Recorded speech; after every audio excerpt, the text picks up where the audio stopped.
Good morning. You may hear background noise because my third block is in here while I'm recording this because I forgot to do it during my planning.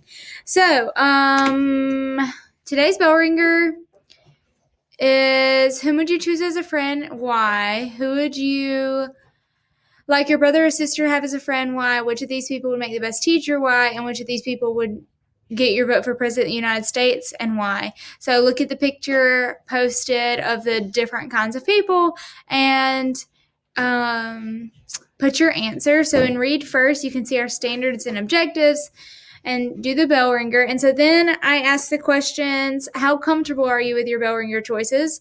And those decisions may seem difficult because you don't know anything about the people other than their appearance. So you're just going off of their appearance to answer those questions. And that's not a real good thing to do, especially when we're considering who we're voting for president or a brother or sister or anything like that.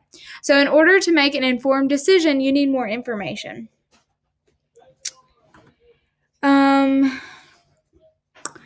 Then I'm doing an activity where I have a box with a bunch of different stuff in it, some blue and red items, and then as a class, y'all are going to tell me how to put all of these things together. And I'm just going to do what you say, and then we're going to talk about all the options. And the point of this is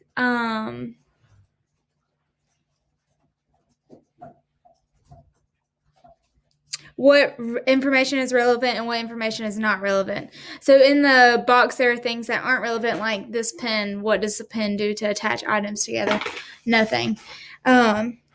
So yeah, let's see. There are many other ways to do things, not just the way that you initially think of things. Someone else may have thought of something that worked as well.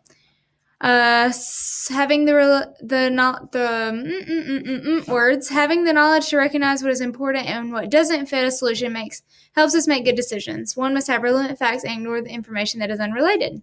Sometimes you will not have all the important facts you need, which will require you to find additional sources of information. For example, where would you go to find the scores of a football game that took place on Saturday? And the answers you may give me are newspapers, the TV, radio, websites, and social media. And you probably chose those sources because that's where you have found the scores of the football games before. So in the next assignment, you will practice identifying the appropriate sources of information in different situations, and you'll be able to do this easily if you use your prior experiences and knowledge. So if you'll go back to our folder, you'll see the search is the assignment, and it gives different scenarios in which you need sources to get the information. So you have to write a research paper for history class and then list as many sources you can think of as possible. Writing an editorial for the school newspaper on a problem in your community, list as many items as possible. Okay, back to our folder and read first. So today, for our class project that we're doing, we are exploring our alternatives for the people that we want to save and the people that we're leaving to fend for themselves. So I posted a Google Doc with the name of the people. That's not right. And like the smallest amount of information possible. So what we're going to do in class is I'm going to pose as each of these people, and y'all are going to ask me questions like I am that person. So the first person is Linda. She's a bookkeeper, and she's 31 years old. And so next time we meet, I'm going to have the notes of the questions that you asked and the answers that I gave. I have more information on each character in my notes, but you have to ask me the questions to get that information. So if you have any questions you specifically want answered, put it in the class discussion on the project. Otherwise, I'm going to just go based off of what the kids in class asked, and then we'll go from there. So we have Linda, a bookkeeper that's 31 years old, Bailey, a female second-year med student, member of the militant group, Matthew, a male famous historian, 42 years old, Ellie, female, the famous historian's 12-year-old daughter, Selena, a female Hollywood star, actor, and or actress. I don't know why I put actor because she's a girl. Joseph Mel, who's a biochemist. Richard, he's a member of the clergy, and he's 54 years old.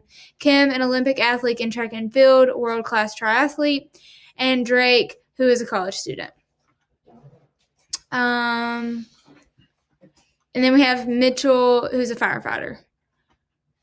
Okay, so whatever information you want about them, you ask me questions. I'll answer them on our notes, and we'll look at it next time to decide. I think that's it. I may have an assessment. I usually do. Let's see. I do gathering information, assessment, 2 questions, about where you can, about information and what's relevant and not relevant. So imagine you've been chosen to plan a class trip. List the information you need to gather and how and where you would gather this information. And then number 2 is explain the differences between relevant and irrelevant information. And then list examples of relevant and irrelevant information based on the trip that you're planning. If you have any questions, let me know. Sorry I kind of flew through that, but I have students sitting in here. So I hope you're happy and healthy. If you have any questions, let me know. Bye.